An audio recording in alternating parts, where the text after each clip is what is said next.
नमस्कार साथियों, आप देख रहे हैं यूपी मीडिया। आइए जानते हैं उत्तर प्रदेश की दिन भर की ताजा और बड़ी खबरें। आज की पहली खबर किसानों के लिए बड़ी खुशखबरी। 30 रुपये प्रति कुंतल बढ़ा गन्ने का मूल्य। उत्तर प्रदेश की योगी सरकार ने गन्ना किसानों को बड़ी सौगात दी है। सरकार ने गन्ने के मूल्य में बढ़ोतरी की घोषणा की है। गन्ने के मूल्य में प्रति कुंतल 30 रुपये की बढ़ोतरी की गई है। नई घोषणा के अनुसार अगेती प्रजाति के गन्ने का मूल्य 400 रुपये प्रति कुंतल तथा सामान्य प्रजाति के गन्ने का मूल्य 390 रुपये प्रति कुंतल किया गया है। प्रदेश सरकार के इस फैसले को गन्ना किसानों के लिए बड़ी राहत के तौर पर देखा जा रहा है। यह घोषणा पेराई सत्र 2025 से 26 के लिए की गई है।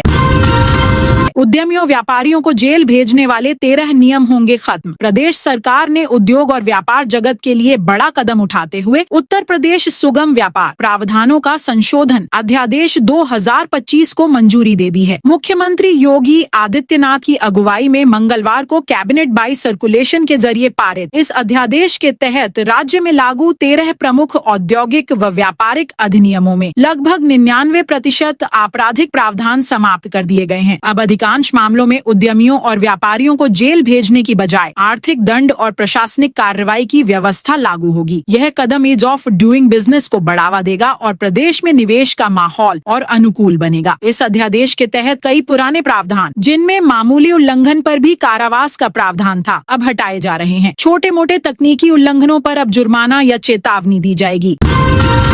यूपी के 31 जिलों में आंधी बारिश का अलर्ट। यूपी के 31 जिलों में आज आंधी बारिश का अलर्ट जारी किया गया है। लखनऊ में घने बादल छाए हुए हैं। तेज हवा के चलते सर्दी बढ़ गई है। यहाँ लोग अलावा तापते नजर आने लगे हैं। लखनऊ के मौसम विज्ञानी अतुल सिंह ने बताया, बंगाल की खाड़ी में बना दाब तेजी से सक्रिय होकर चक्रवाती तूफान मोन्ता में बदल गया है। यह तूफान बुधवार सुबह ओडिशा पहुँच गया है। मौसम वैज्ञानिक अतुल सिंह ने बताया, मोन्ता का यूपी में 30 अक्टूबर से असर दिखने लगेगा, जो कि 3 दिन यानी 1 नवंबर तक रहेगा। इससे प्रयागराज, वाराणसी, सोनभद्र, मिर्जापुर, चंदौली, भदोही और आसपास के जिलों में 40 से 60 किलोमीटर प्रति घंटे की रफ्तार से हवा चलेगी। भारी बारिश भी हो सकती है। पश्चिम यूपी तक इसका असर हल्का पड़ जाएगा।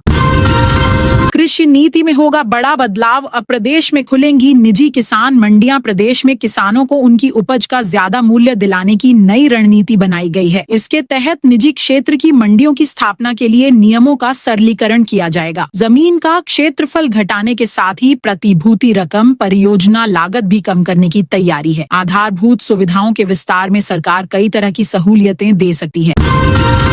SIR पर सभी राजनीतिक दलों के साथ चुनाव आयोग की बैठक आज। प्रदेश के मुख्य निर्वाचन अधिकारी नवदीप रिणवा ने मतदाता सूचियों के विशेष प्रगाढ़ पुनरीक्षण SIR के संबंध में मंगलवार को सभी जिला निर्वाचन अधिकारियों के साथ वर्चुअल बैठक कर तैयारियों की समीक्षा की। वे मान्यता प्राप्त राष्ट्रीय व राज्य के राजनीतिक दलों के साथ बुधवार को लखनऊ में बैठक करेंगे। उन्होंने निर्देश दिए कि सभी जिला निर्वाचन अधिकारी बुधवार तक राजनीतिक दलों के साथ बैठक कर उन्हें SIR की प्रक्रिया बताएं। साथ ही सभी दलों से बूथ लेवल एजेंट नियुक्त करने का अनुरोध करें, जो पुनरीक्षण कार्यों में BLO का सहयोग करेंगे। फिलहाल फतेहगढ़ सेंट्रल जेल ही रहेगा मौलाना तौकीर का ठिकाना। बरेली में 26 सितंबर को हुए बवाल के मुख्य आरोपी इत्तेहाद-ए-मिल्लत काउंसिल के प्रमुख मौलाना तौकीर रजा की मुश्किलें कम नहीं हो रही हैं। मौलाना का ठिकाना फिलहाल फतेहगढ़ सेंट्रल जेल ही रहेगा। कोर्ट ने दोनों पक्षों को सुनने के बाद न्यायिक हिरासत की अवधि को 11 नवंबर तक बढ़ाने का आदेश दिया है। सुरक्षा कारणों से मौलाना को बरेली सीजेएम में पेश करने के लिए नहीं ले जाया गया। 1 नवंबर से खुल रहे PTR के द्वार। प्रकृति की गोद में बसी हरियाली, नहरों का संगीत और बाघों की दुनिया एक बार फिर सैलानियों के स्वागत के लिए तैयार है। पीलीभीत टाइगर रिजर्व का पर्यटन सत्र 1 नवंबर से शुरू हो रहा है। चूका बीच से लेकर बराही रेंज तक पूरे जंगल को सजाया संवारा जा चुका है। इस बार सैलानियों के अनुभव को और रोमांचक बनाने के लिए नई सुविधाएं जोड़ी गई हैं। यूपी में सबसे महंगा स्मार्ट प्रीपेड मीटर। यूपी में स्मार्ट प्रीपेड मीटर की कीमत पर बवाल मचा है। नियामक आयोग से बिना मंजूरी मिले ही यूपी में स्मार्ट प्रीपेड मीटर की कीमत 6016 रुपए तय कर दी गई है। पड़ोसी राज्यों की तुलना में हरियाणा को छोड़कर ये कीमत सबसे ज्यादा है। स्मार्ट प्रीपेड मीटर लगाने वाले उपभोक्ताओं को बिजली खपत पर छूट भी इन 5 राज्यों में सबसे कम दी जा रही है। आयोग ने सप्लाई कंपनियों की इस मनमानी पर जवाब मांगा है। उपभोक्ता परिषद की ओर से इस पर नियामक आयोग में विरोध दर्ज कराया है। क्लास से लगातार अनुपस्थित रहा बच्चा तो अभिभावक को जाएगा फोन। प्रदेश में बेसिक माध्यमिक विद्यालयों में छात्रों की नियमित उपस्थिति व ड्रॉप आउट रेट कम करने के लिए विभाग की ओर से अतिरिक्त कवायद की जाएगी। इसके तहत शासन ने निर्देश दिया है कि छात्र अगर लगातार शिक्षक व प्रधानाध्यापक अध्यापकों को फोन अन्य माध्यमों से सूचित करेंगे, साथ ही इनको वापस विद्यालय लाना सुनिश्चित कराएंगे। सार से यूपी में नहीं बनेंगे बिहार जैसे हालात। यूपी में विशेष गहन पुनरीक्षण एसआर को लेकर बिहार जैसी स्थिति नहीं होगी। बिहार में विधानसभा चुनाव से पहले एसआईआर लागू किया गया था, जबकि यूपी में विधानसभा चुनाव 2027 में होगा, यानी हमारे पास 1 साल का बफर टाइम है। एसआईआर की मतदाता सूची में नाम जुड़वाने से वंचित रहे मतदाताओं और राजनीतिक दलों के पास विधानसभा चुनाव की मतदाता सूची में नाम शामिल कराने के लिए एक और मौका रहेगा। हॉट कहना है राज्य के मुख्य निर्वाचन अधिकारी नवदीप रिणवा का। मायावती की मुस्लिम नेताओं के साथ बड़ी बैठक। बसपा सुप्रीमो मायावती अब मुस्लिम वोट बैंक पर फोकस करने जा रही हैं। उन्होंने बुधवार को लखनऊ में प्रदेश भर से मुस्लिम समाज भाईचारा संगठन के मंडल स्तरीय पदाधिकारियों की बैठक बुलाई है। मायावती बैठक में पहुंच चुकी हैं। उनके साथ आकाश आनंद और राष्ट्रीय महासचिव सतीश मिश्रा भी हैं। बैठक में करीब 450 लोग हिस्सा ले रहे हैं। बैठक में प्रदेश अध्यक्ष विश्वनाथ पाल समेत कई महिला पदाधिकारी भी मौजूद हैं। बैठक में 75 जिला अध्यक्ष, 90 कोऑर्डिनेटर, 36 मुस्लिम भाईचारा कमेटी के अध्यक्ष और 46 बसपा के कोर कमेटी के पदाधिकारी हिस्सा ले रहे हैं। इसके अलावा पार्टी के वरिष्ठ मुस्लिम पदाधिकारी भी बैठक में शामिल हैं। सहारा इंडिया को मिला कुर्की का नोटिस। सहारा इंडिया की ओर से कर्मचारियों के पीएफ के 1180 करोड़ रुपए न जमा किए जाने के मामले में ईपीएफओ विभाग ने सख्ती दिखाई है। मामले में सहारा इंडिया की संपत्तियों की कुर्की का आदेश जारी किया गया है। ईपीएफओ की ओर से एलडीए, नगर निगम, तहसील प्रशासन और अन्य विभागों को आदेश की प्रति भेजकर कहा गया है कि सहारा की किसी संपत्ति पर लेन देन बाद की बात है, इस पर सबसे पहले कर्मचारियों के बकाये की वसूली सुनिश्चित कराई जाए।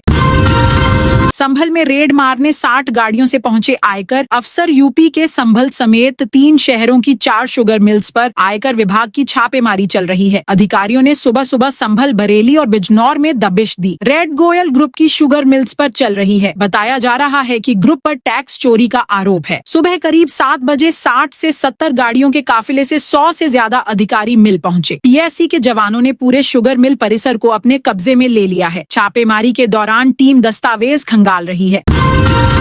प्राइमरी स्कूलों के बच्चों की होगी ऑनलाइन हाजिरी। शिक्षकों के विरोध के बीच परिषदीय विद्यालयों में बच्चों की हर दिन की डिजिटल हाजिरी के लिए बेसिक शिक्षा विभाग ने सख्ती शुरू कर दी है। विभाग ने 3 दिन में सभी विद्यालयों व सभी बच्चों की उपस्थिति प्रेरणा पोर्टल पर अपलोड करने के निर्देश दिए हैं। हालांकि अब भी मात्र 19.39% ही बच्चों की उपस्थिति अपलोड की जा रही है। उधर सख्ती के विरोध में शिक्षक संगठन ने 1 नवंबर को जिलों में प्रदर्शन की घोषणा की है। नितिन गडकरी से मिले बीजेपी सांसद करण भूषण। गोंडा के कैसरगंज लोकसभा सीट से बीजेपी सांसद करण भूषण सिंह ने दिल्ली में केंद्रीय सड़क एवं परिवहन मंत्री नितिन गडकरी से मुलाकात की। इस दौरान उन्होंने अपने संसदीय क्षेत्र के विकास कार्यों से संबंधित एक मांग पत्र सौंपा। सांसद ने विशेष रूप से गोंडा अयोध्या बहराइच राज्य मार्ग को 4 लेन करने की मांग की है। सांसद करण भूषण सिंह ने मंत्री गडकरी को बताया कि यह मार्ग 4 लेन क्यों आवश्यक है। उन्होंने कहा कि इस मार्ग पर वाहनों की आवाजाही बहुत बढ़ गई है, जिससे अक्सर भीड़ और दुर्घटनाएं होती हैं। लाखों श्रद्धालु इसी मार्ग से अयोध्या दर्शन के लिए जाते हैं और गोंडा के लोगों को भी भीषण जाम का सामना करना पड़ता है। धामपुर शुगर मिल की संभल स्थित 2 यूनिटों पर इनकम टैक्स का छापा। धामपुर शुगर मिल की रजपुरा और असमोली यूनिट पर इनकम टैक्स ने छापा मारा है। 50 से ज्यादा कारों से अधिकारी और कर्मचारी कार्रवाई को पहुंचे हैं। पीएससी को सुरक्षा में लगाया गया है। कार्रवाई बुधवार की सुबह करीब 7 बजे से शुरू हो गई थी। दोनों यूनिट के बाहर काम करने वाले लोगों को भी रोक दिया गया है। बता दें, यूनिट परिसर में ही सैकड़ों कर्मचारी रहते हैं। इसके अलावा सैकड़ों लोग हर दिन बाहर से काम करने के लिए अंदर जाते हैं। सूत्रों के अनुसार दस्तावेज की छानबीन की जा रही है। धामपुर शुगर मिल की दूसरे जिलों में भी कई यूनिट हैं। हैं। ब्रिटिश मौलाना के मदरसे का रजिस्ट्रेशन रद्द। संत कबीर नगर के खलीलाबाद शहर के मोती नगर मोहल्ला स्थित ब्रिटिश मौलाना शमसुल हुदा खान द्वारा संचालित मदरसे का रजिस्ट्रेशन रजिस्ट्रार चिटफंड गोरखपुर ने रद्द कर दिया है। इसके बाद अल्पसंख्यक विभाग ने मदरसे की मान्यता समाप्त करने की प्रक्रिया शुरू कर दी है। मदरसे में नियमों को दरकिनार कर शिक्षकों की भर्ती और अन्य अनियमितताओं का मामला सामने आया है। सीएम करेंगे सर्टिफिकेट वितरण और पुस्तक मेला का शुभारंभ। गोरखपुर में 1 नवंबर को 2 बड़े आयोजन होने जा रहे हैं। पहला गोरखपुर पुस्तक महोत्सव और दूसरा सैमसंग इनोवेशन कैंपस प्रमाण पत्र वितरण समारोह। दोनों ही कार्यक्रम दीनदयाल उपाध्याय गोरखपुर विश्वविद्यालय की देखरेख में आयोजित किए जाएंगे। आगरा किला में शुरू किया गया लाइट एंड साउंड शो बंद। आगरा किला में शुरू किया गया लाइट एंड साउंड शो सोमवार और मंगलवार को बंद रहा। इसके लिए पर्यटन निगम ने बारिश को वजह बताया, लेकिन 20 पर्यटकों से कम संख्या होने पर पर्यटन निगम इस शो का संचालन नहीं कर रहा है। बुधवार को शो चलेगा या नहीं, इसकी जानकारी भी पर्यटक मांगते रहे, लेकिन किले के काउंटर से उन्हें लौटा दिया गया। बिहार की तर्ज पर यूपी में मतदाता सूची का पुनरीक्षण। कई साल पहले दुनिया छोड़ चुके और शहर छोड़कर दूसरी जगह बस चुके लोगों के नाम भी मतदाता सूची में शामिल हैं। मतदाता सूची की ऐसी ही खामियों का पुलिंदा पूर्व विधायक केशव मेहरा ने चुनाव आयोग को भेजा है और मांग करते हुए कहा है कि बिहार की तर्ज पर यूपी में भी मतदाता सूची का विशेष गहन पुनरीक्षण कराया जाए। बीएलओ से शपथ पत्र भरवाया जाए कि सभी जानकारियां ठीक हैं। बरेली में 2 अवैध कॉलोनियों पर चला बुलडोजर। बरेली विकास प्राधिकरण ने मंगलवार को बिथरी चैनपुर क्षेत्र के रामनगर गोटिया गांव में विकसित की जा रही 2 अवैध कॉलोनियों को ध्वस्त कर दिया। यह कार्रवाई बिना अनुमति कॉलोनियां काटने और भूखंड बेचने वालों के खिलाफ प्रशासन का सख्त संदेश मानी जा रही है। बीडीए उपाध्यक्ष डॉक्टर ए मणिकंडन के निर्देश पर हुई इस कार्रवाई में पाया गया कि सोनू शर्मा और विपिन शर्मा द्वारा करीब 4000 से 4000 वर्ग मीटर क्षेत्र में कॉलोनियां विकसित की जा रही थीं। दोनों जगहों पर बिना मानचित्र स्वीकृति के प्लॉटिंग, सड़क निर्माण और बाउंड्री वाल का निर्माण चल रहा था। औद्योगिक क्षेत्र में बनेगा नाला, जल भराव से मिलेगी निजात। आगरा के सिकंदरा औद्योगिक क्षेत्र और हाईवे पर बारिश में होने वाले जल भराव से निजात के लिए 80 करोड़ रुपए से नाला बनेगा। आगरा विकास प्राधिकरण एडीए ने प्रस्ताव शासन भेजा है। मंगलवार को मंडलायुक्त शैलेंद्र कुमार सिंह ने उद्योग बंधु की बैठक में औद्योगिक क्षेत्र के लिए नाला निर्माण के बजट आवंटन से पहले सभी तैयारियां पूर्ण कराने के निर्देश दिए हैं।